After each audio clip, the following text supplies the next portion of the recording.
काँग्रेस पक्षाचे दिवंगत आमदार पी.एन. पाटील यांच्या कार्यकर्त्यांचा गट येत्या 25 ऑगस्ट रोजी राष्ट्रवादी काँग्रेसमध्ये जाहीर प्रवेश करणार आहे।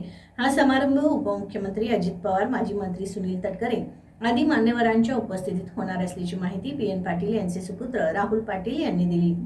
आज पत्रकारांशी बोलताना राहुल पाटील यांनी सांगितले की आमचे वडील आयुष्यभर काँग्रेस पक्षाशी निष्ठावंत राहिले, मात्र त्यांच्या आकस्मिक निधनानंतर काँग्रेसच्या वरिष्ठ नेत्यांकडून आमच्या गटाला अपेक्षित आधार मिळाला नाही। मागील विधानसभा निवडणुकीत करवीर मतदारसंघातून थोडक्यात पराभव झाला, तरीही आम्ही सातत्याने कार्यरत राहिलो। पण साखर कारखाना तसेच कार्यकर्त्यांना योग्य संधी मिळण्यासाठी गेल्या 3 आठवड्यात झालेल्या चर्चेनंतर राष्ट्रवादी काँग्रेसमध्ये प्रवेश करण्याचा निर्णय घेतला आहे।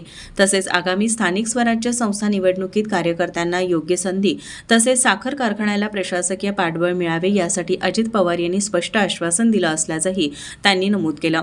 या प्रवेश सोहळ्यावेळी करवीर आणि सांगली तालुक्यातील विविध गावातील पदाधिकारी व कार्यकर्ते मोठ्या संख्येने उपस्थित राहणार आहेत।